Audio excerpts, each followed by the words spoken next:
Hi, I'm with Katie Lewis, the Executive Director of the Burger King Foundation. Why don't we start with you telling us a little bit about yourself? Sure. So I'm a native Miamian. Been in Miami all my life. And I started in nonprofit just as a check processor, actually. Needed a job during college. And so just kind of fell into fundraising, loved it. And then fast forward many, many years of doing a lot of development work, and I landed at the Burger King Foundation. And I'm loving it so far. That's wonderful. Awesome. All right. So tell us about the foundation's mission and the impact that you have on those that you serve. Sure. So Burger King Foundation focuses on education. We do that through scholarships and school supplies. And then we also have a small fund for employees that are experiencing emergencies. And so I like to say that we empower people. Pretty simple and straightforward. Wonderful. Wonderful.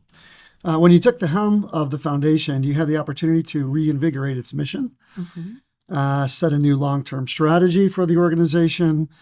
So tell me about your approach to that and how you're able to bring all the various stakeholders, including your team, along with you. Yeah.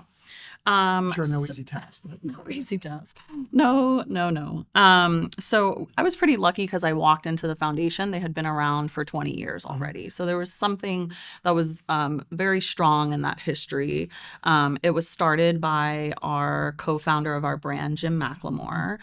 So it was very deep into, the corporate brand and things like that.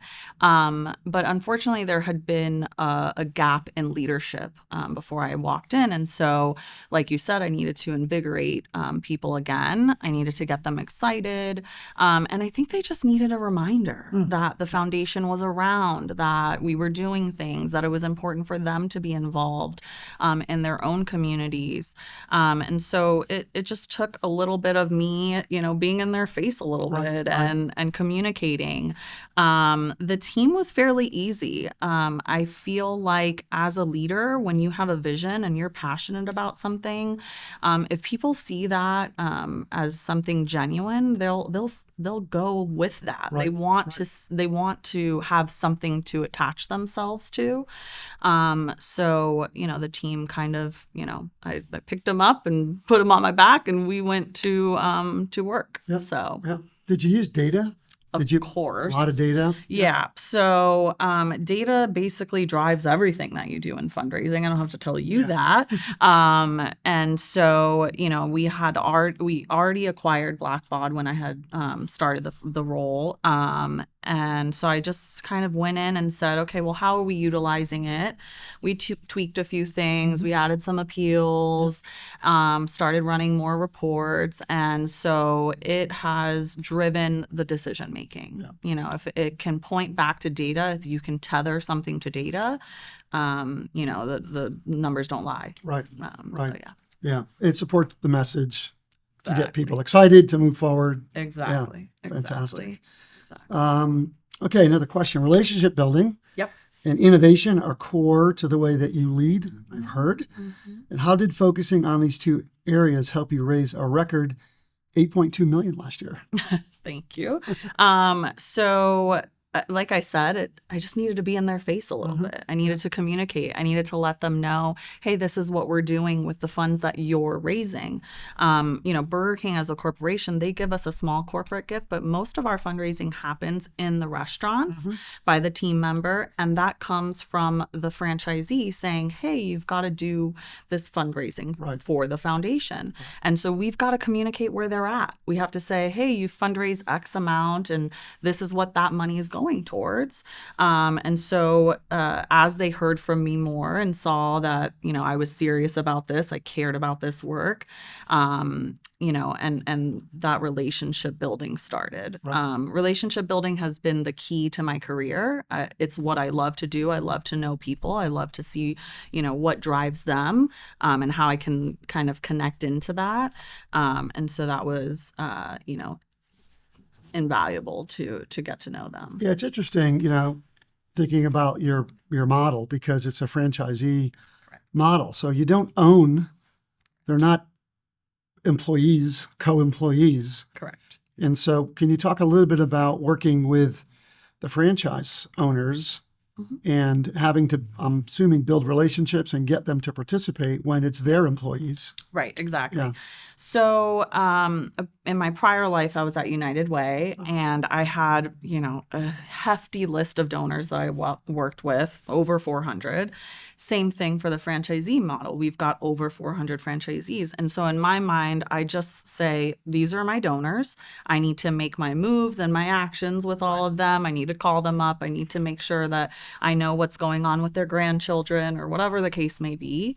And so, as you build that relationship with them, they are more invigorated by the cause and you as a leader. And so then it just becomes like, oh, the foundation, easy peasy. Yeah, right. We're going to do this. So that's kind of how I How looked the at it. franchisees leverage the fact that doing this helps their brand and their Yes. employees and their culture? 100%. Yeah. Yeah, I think it's twofold for them. So obviously the employee is, top of the list for them. They want them to know that the foundation is there to support them, whether it's through the emergency fund that I mentioned or through these scholarships. Them and their family can benefit from the scholarships.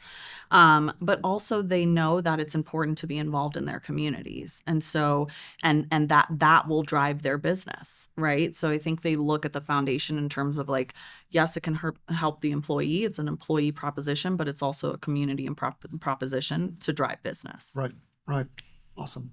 Might be a little bit of a self-serving question, but talk about how technology helps you run the foundation. Of course. Yeah. I mean, I couldn't imagine, when I first started my career, we had old school like donor files, right? Yeah. I couldn't imagine trying to do my job in those ages anymore. Right. We run reports daily. We're in that database daily. We're, using that data daily. And so if I had to go back to paper files, it would make my job impossible. Yeah. So we'll flip to what's one piece of advice, I like these questions, you have for other social impact leaders hoping to tackle challenges and move their organizations forward?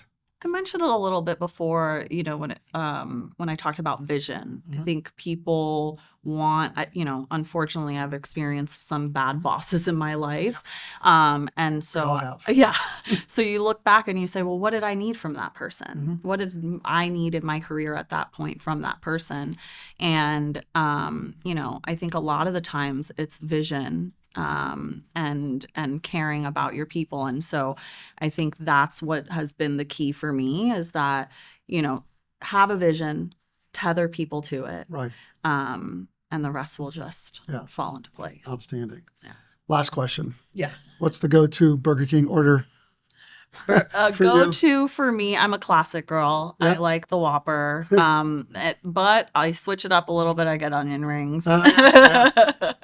So yeah, that's my order. That's great. What about you? Whopper. Okay, good. Gotta be. Yeah. Good. It's a staple, right? You can't go wrong with the Whopper. Right. Awesome. Thank you. Of course. This was great. Thank you.